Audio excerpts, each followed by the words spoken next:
மனோஜ் அப்படியே அந்த ஃபினான்ஷியர் கொடுத்த செக்கை எடுத்து கொண்டு போய் அப்படியே அழகாக பேங்க்கில் போட்டுட்டு நேராக வீட்டுக்கு வந்துட்டு அவங்க அம்மா கிட்டக்கம்மா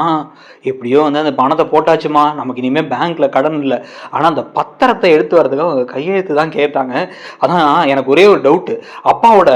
பாஸ்புக் இருக்கும்ல அதை எடுத்து வாங்களேன், அதில் ஏதாச்சும் கையெழுத்து இருந்துச்சுன்னா அந்த கையெழுத்து ஒரு தடவை பார்த்துக்கிறேன், பார்த்துட்டு கரெக்டாக ஒரு தடவை போட்டு கொண்டு போய் கொடுத்துடலாமா, சின்னதாக மாறினா கூட பிரச்சனை ஆகிட போகுது அப்படின்னு. டே இதெல்லாம் தேவையாடா அப்படின்னு விஜயா ஒரு பக்கம் கேட்டுக்கிட்டு இருக்க. இன்னொரு பக்கம் வந்து பார்த்தீங்க அப்படின்னா வந்து மனோஜ் செய்யக்கூடிய காரியங்களுக்கெல்லாம் அவருக்கு ஒரு மிகப்பெரிய ஆப்பு கிடைக்க போகுது. கூடவே வந்து பார்த்தீங்க அப்படின்னா வந்து ரோகிணிக்கும் ஒரு குட்டி ஆப்பு ஒன்று காத்துக்கிட்டு இருக்கு. அப்போதான் வந்து பார்த்தீங்க அப்படின்னா இப்போ வந்து இல்லைம்மா நீ எப்படி இருந்தாலும் சரி அந்த கையெழுத்தை போட்டு கொடுத்துடலாமா, வேற யாருமா நமக்கு இப்படி காசு கொடுப்பா, அதுவும் 1 லட்ச ரூபா அவர் இப்போ தரவேணான்னு வேற சொல்லிட்டாரு. எனக்கும் இப்போ பிஸ்னஸை நடத்துறதுக்கு மூடே இல்லைம்மா, என்னால் அங்கே போனாலே ஏமாந்துட்டோங்கிறதான் முக்கியமாக இருக்கு, இனிமே யாருக்கிட்டே ஏமாறக்கூடாதுமா அப்படின்ட்டு ஏமாற போறது தெரியாம பேசிக்கிட்டு இருக்காரு, பெருசா ஏமாற போறது தெரியாம. உடனே சரி இருடா அப்படின்ட்டு உள்ளார போயிட்டு லைட்டாக வந்து வெளில அப்படியே பாஸ்புக்கை கொண்டு வந்து கொடுத்து இந்தடா பாடுறா அப்படின்னு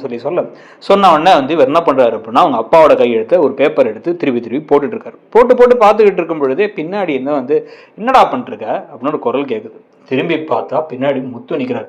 ஒன்றும் இல்லையே அப்படின்னு பேப்பர் எடுத்துட்டு ஒழிச்சு கேட்பாக்க, என்ன ஒழிச்சு வைக்கிறா, கூட காமிடா அப்படின்ற போதே வந்து டக்குன்னு வந்து ஒன்றும் இல்லை அப்படின்னு வேகமாக போக டக்குன்னு முத்து உடனே மீனா கிட்டக்க போயிட்டு கிச்சனில், மீனா இவன் அண்ணங்காரன் ஏதோ தப்பு பண்ணுறான்னு தோணுது அப்படிங்க. என்ன தப்பு பண்ணுறாரு, அவர் என்ன தப்பு பண்ணுறாரு, இல்லை இப்போதான் பார்த்தேன் எங்கள் அப்பாவோட கையெழுத்தை போட ட்ரை பண்ணிக்கிட்டு இருக்கான், அப்பா கையெழுத்து எதுக்கு அவன் போட ட்ரை பண்ணுறான் அப்படின்ன உடனே டக்குன்னு மீனா, இல்லை அன்னைக்கு அந்த இதில் அந்த ஆள் வந்து ஒருத்தர் வந்து ஃபினான்ஷியருக்கு இது கேட்டார்ல, பத்திரத்தை வந்து கொடுத்து எழுதி கையெழுத்து போட்டு கொடுங்க அப்படி இப்படின்னு கேட்டார்ல, அதுக்காக இருக்குமோ அப்படின்னு வந்து கேட்க, இருக்கும் இந்த ஃப்ராட் அதை பண்ணக்கூடிய ஆள் தான், எங்க அம்மாவுக்குமே இதுல ஏதோ சம்மந்தம் இருக்குன்னு தான் தோணுது. எங்க அம்மாவும் இவன்ட்ட கேள்வி கேட்குமோ அந்த பக்கம் இருந்து திருன்னு அவங்க ரூம் வாசல்ல இருந்து பார்த்துக்கிட்டே இருந்தாங்க, என்னவோ தெரியல, இதை முதல்ல வாட்ச் பண்ணணும் அப்படின்னு முடிவு பண்றாரு முத்து.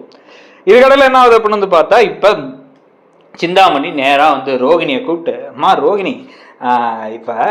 நான் வந்து வீட்டுக்கு நீ வாடகை தர தேவையில்ல, இது இல்லாமல் வேற வந்து அந்த நகை காசை வேற வந்து இப்போ கொடுத்துருக்கோம், நகைக்கு வேற உனக்கு கடன் கொடுத்துருக்கோம், எல்லாம் ஓகேம்மா. ஆனால் வந்து இப்போ நீ இந்த வீட்டு வாடகை இதெல்லாம் வந்து எப்போ இருந்து உனக்கு ஸ்டார்ட் ஆகும்னு நினைக்கிறேன், எப்போ இருந்து நீ வந்து பணம் கொடுக்க முடியும் அப்படின்னு வந்து கேட்க, நான் ரொம்ப நாளைக்கு இங்கே இருக்க மாட்டேன் ஆண்டி, நான் இன்னும் ஒரு மாதத்துக்குள்ளார திருப்பி எங்கள் வீட்டுக்கே போயிடுவேன் அப்படிங்கிறாங்க ரோகிணி. நீ எப்படிமா போவ அப்படின்னா, இல்லை ஆண்டி எனக்கு பிளான் எல்லாம் இருக்குது, நான் எப்படியாச்சும் திருப்பி அங்கே போயிடுவேன், இந்த கேஸை வந்து ஒன்றுமில்லாமல் பண்ணிட்டு அவங்களே டிவோர்ஸ் கேஸை மட்டும் அவங்க வந்து வேணான்னு வாபஸ் வாங்கினதுக்கு அப்புறமா நான் மனோஜ் கூட ஒன்று போயிடுவேன், இல்லைன்னா நானும் மனோஜும் சேர்ந்து வந்து ஒரு வீடு எடுப்போம், அப்படின்னா வந்து நாங்கள் இப்போ போகிற வீட்டுக்கு வந்து மனோஜ் வாடகை கொடுத்துப்பாரு, எனக்கு ஒன்றும் பிரச்சனை இல்லை, என்னால் போய் இப்போ பார்லர்லாம் ஒழுங்காக போய் வேலை செய்ய முடியல, எனக்கு இப்போ மனசெல்லாம் எப்படியாச்சும் மனோஜ் கூட சேரணும்னு தான் இருக்குது அப்படின்னு இந்த பக்கம் வந்து ரோகிணியும் சொல்லிட்டு இருக்காங்க. சொல்லிட்டு இருக்கும் பொழுது சிந்தாமணி என்ன பண்றாங்க அப்படின்னா வந்து, ஒன்றும் கவலைப்படாதம்மா, மனோஜை வந்து நானே உன் பக்கம் அனுப்பி வைக்கிறேன், எனக்கு என்கிட்ட ஒரு பிளான் இருக்கு, அதில் உன்கிட்ட சொல்ல வேணாம் தான் பார்த்தேன், இப்போ யோசிச்சு பார்த்தா உன்கிட்டே சொல்லலான்னு தான் தோணுது, உனக்கு எந்த அளவுக்கு உன் மாமியார் மேலே வெறுப்பு இருக்குன்னு சொல்லி பார்ப்போம் அப்படின்னா, டக்கு என் மாமியார் மேலே மட்டும் இல்லை, அந்த முத்து மீனா என் மாமியார் 3 பேருமே வந்து அவங்களுக்கு விடமாட்டேன் நான், ஏன்னா அவங்க வந்து மனோஜ் கிட்டக்க இருந்தாலே மனோஜ் எப்படியா பிரிக்க தான் பார்ப்பாங்க, ஒன்று நான் அந்த வீட்டில் ராணி மாதிரி போய் உட்காரணும், இல்லை அப்படின்னா மனோஜ் ஏன் கூட வரணும், அவங்களெல்லாம் பார்த்தாலே எனக்கு கடுப்பாக இருக்குது அப்படிங்கும் போதே வந்து அப்போ சரி என்கிட்ட ஒரு ஐடியா இருக்குது, நான் இப்போ வந்து அந்த வீடு இருக்குல்ல, அந்த வீடு வந்து ரொம்ப நல்ல வீடு, நல்ல ஏரியாவில் இருக்குது, அந்த வீட்டை நான் எடுத்துக்கிறதுக்கு என்கிட்ட ஒரு பிளான் இருக்குது, அந்த பிளான் படி நான் வந்து எடுத்துக்க வச்சு வீட்டை விட்டு உன் மாமியாரை துரத்துறேன், நீ அந்த வீட்டில் வாடகைக்கு இருந்துக்கோ, உங்கள் மாமியார் வீட்டை நான் என் பேருக்கு மாதிரிட்டு உனக்கு வாடகைக்கு விடுறேன், நீ உன் புருஷனோட அங்கே இருந்துக்கலாம், நீ உனக்கு ஓகேவா அதை மட்டும் சொல்லு, ஆனால் நீ அதுக்கு எனக்காக வந்து சில விஷயங்கள்லாம் பண்ண வேண்டியது இருக்கும் அப்படின்னு. என்னது ஆண்டி என்ன அப்படின்னா, ஒன்றும் இல்லை, நீ இப்போ என்ன பண்ணுற, நேராக முதல்ல அந்த வீட்டுக்கு போகிற, வீட்டுக்கு போய் அந்த வீட்டில் இருக்கவங்கள்ட்ட என்கிட்ட வீடியோ ஆதாரம் இருக்குது, என்கிட்ட வந்து அதே மாதிரி நீங்கள் பேசின ஆடியோக்கெலாம் வந்து ரெக்கார்டிங் இருக்குது, அதனால் வந்து ஒழுங்காக எனக்கு கேஸை வாபஸ் பண்ணி கொடுத்துருங்க, அதே அப்படி இல்லை அப்படின்னா டிவோர்ஸ் கொடுக்குறீங்கன்னு முடிவு பண்ணால் நான் ஜீவனாம்சம் கேட்பேன், எனக்கும் என் பிள்ளைக்கும் தேவை அப்படின்னு சொல்லிட்டு வந்து நீ மாதம் இவ்வளோ ரூபா கேட்பேன் அப்படின்னு மட்டும் ஒரு பெரிய அமௌண்ட்டை லம்பாக சொல்லிட்டு, தொழிலதிபரில் நீ கொடுத்து தான் ஆகணும் அப்படின்னு கேளு,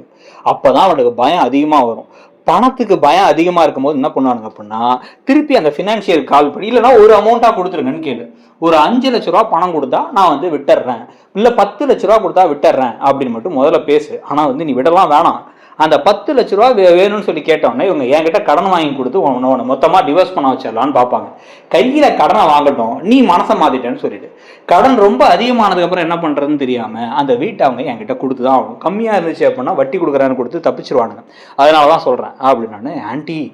நான் தான் வில்லின்னு பார்த்தா நீங்க என்னோட பயங்கரமான வில்லியா இருக்கீங்களே அப்படின்ட்டு ரோகிணி நேரா கிளம்பி, சரி ஆன்டி எனக்கு நல்லது நடந்தா சரி, முதல்ல மனோஜையும் அவங்க அம்மாவையும் பிரிக்கணும், அதுக்கு இதெல்லாம் தான் சரி, ஏன்னா மனோஜ் வாங்கின கடன் ஒரு கோவம் வரட்டும், நான் போறேன் அப்படின்னு நேரா கிளம்பி வீட்டுக்கே போறாங்க ரோகிணி.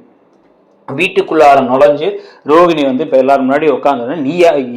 எதுக்கு நீ உள்ள வந்த, வெளில போடின்னு கத்த. இந்த பாருங்க,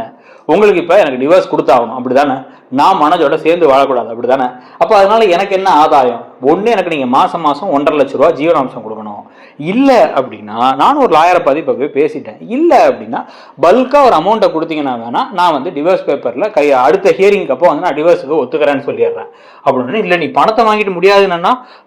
நான் ஏன் பணத்தை வாங்கிட்டு முடியாதுன்னு சொல்ல போகிறேன், என் கையில் பணத்தை கொடுத்துட்றீங்க, எப்படியும் மனோஜ் என் கூட சேர்ந்து வாழ போகிறது இல்லை, அதுக்காக தான் பேசுகிறேன் அப்படின்னு இவங்க பேசிக்கிட்டு இருக்கும் பொழுதே கரெக்டாக வந்து பார்த்தீங்க அப்படின்னா வந்து இந்த ஃபினான்ஷியர் திருப்பி வேற என்ன கரெக்டாக சொல்லி வச்ச மாதிரி ஃபினான்ஷியரும் சிந்தாமணியும் வீட்டுக்கே வராங்க. என்ன இவங்க வீட்டுக்கே வராங்க அப்படின்னு வந்து பார்க்க, வீட்டுக்கே வந்த உடனே வந்து, என்ன மனோஜ் அந்த 15 லட்ச ரூபாய் கேஷ் பண்ணிட்டீங்க, ஆனால் கையெழுத்து மட்டும் போட்டு தரல, பேங்க்ல இருக்க யாரும் இன்ஃபார்ம் பண்ணாங்களே, அந்த கையெழுத்தை போட்டு கொடுத்துருங்க, அதுக்கப்புறமா உங்களுக்கு பணம் வேணா கூட தரேன் அப்படின்னு. இல்லை எங்களுக்கு இன்னும் கொஞ்சம் பணம் தேவைதான் அப்படின்ட்டு, அவர் வரத்துக்குள்ளார வேணா அதை பேசி முடிச்சுக்கலாம் அப்படின்ட்டு, டேய் மனோஜ் அந்த கையெழுத்து போட்டு பழகிட்டல, அந்த கையெழுத்தை போட்டுடுறா அப்படின்னு வந்து சொல்ல உடனே அந்த பத்திரத்தை எடுத்து அதில் அந்த பத்திரத்துக்கான ஃபார்ம் எடுத்து அதில் கையெழுத்து போட்டுடலாம் அப்படின்னு மனோஜ் ட்ரை பண்ணிக்கிட்டு இருக்கும் பொழுது கரெக்டாக வந்து அவங்க அப்பாவை கூப்பிட்டுட்டு நேராக உள்ளார் நுழையிறாரு முத்து. அண்ணாமலையும் நேராக உள்ள வர்றாருப்பா, அப்பா இங்கே வாப்பா, இங்கே என்ன நடக்குன்னு பார்ப்பா, இதை கையெழுத்து போட வச்சு இது பண்ண வச்சாம்பா அப்படின்னு வந்து சொல்லிட்டு மேலே படியேறி உள்ளார வந்தா இவர் அப்பதான் திருப்பி மனோஜ் அவங்க அப்பா கையெழுத்த போட போறாரு. மனோஜ் அப்படின்னு கத்துறாரு அண்ணாமலை. இதனால் வரைக்கும் நான் வந்து முத்து தப்பு பண்ணா கூட முத்து அடிப்பண்டா, உன்னை நான் அடிக்கிறது கூட யோசிப்பேன், ஏன்னா வந்து உங்க அம்மா வளர்த்த செல்லம், நீ வந்து வளர்ந்த விதம் எல்லாத்துக்கும் எல்லாம் தான் நீ வளர்ந்ததுக்கு இப்படி இருக்கிறது காரணம்னு நினைப்பேன். ஆனா என் கையெழுத்து போட பாக்குற, அதுவும் உங்க அம்மா நான் சொல்ல கேட்காம இப்படி கையெழுத்த போட்டு இந்த வீட்டையே மொத்தமா விட்டுடலான்னு பார்த்திருக்கா. அந்த வீடு இருக்கு என் வீடு எங்க அப்பா கொடுத்த வீடு 100 தடவை சொன்னான், அந்த வீடே மொத்தமா போயிடுங்கிற அறிவு கூட அவருக்கு இல்லையா? என் மேல இப்ப நீ மட்டும் இந்த கையெழுத்தை போட்டு கொடுத்த அப்படின்னா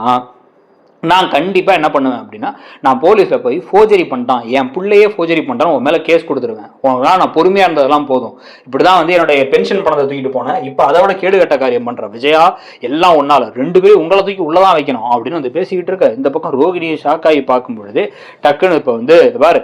இங்க என்ன நடந்தாலும் சரி, நீ இப்போ உடனடியா இப்போ வந்து அந்த 15 லட்ச ரூபாய் திருப்பி கொடுத்துட்ற, ஏதோ அந்த செக்கை கொடுத்தானுங்க, அந்த பணத்தை கொடுத்து லோன் அடைச்சிட்டாங்கலாம் பேசிட்டு இருந்தாங்க, அதெல்லாம் எனக்கு தெரியாது, நீ அதை வந்து திருப்பி அவன்கிட்ட பணத்தை கொடுக்குற, நான் கையெழுத்து போட முடியாது அப்படின்னு வந்து பிடிச்சி பலார் அப்படின்னு ஒன்று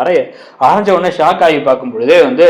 என்னம்மா ரோகிணி நீ வந்து இப்ப சிந்தாமணியோட வீட்டுல தான் இருக்கியாமே பார்லரம்மா அப்படின்னு வந்து இந்த பக்கம் வேற முத்து வேற போட்டு கொடுக்க, என்ன பண்றதுன்னு பிடிக்காம, இன்னும் அப்படியா நீ இவங்களும் திரும்பி பார்க்க, எல்லாம் கூட்டு கலவானீங்க, இதுங்கள்ட்ட போய் ஏமாற பாக்குறீங்க அப்படின்னு வந்து முத்து சொல்றதோட இந்த ஒரு பெரிய ஷாக்கான விஷயங்கள் முடிஞ்சா எப்படி இருக்கும்? இல்ல கண்டிப்பா வந்து வீட்டை விட்டு வெளில தான் போய் விஜய் அடிக்க போறாங்களா, நீங்க என்ன நினைக்கிறீங்கிறத சொல்லுங்க. தேங்க்யூ.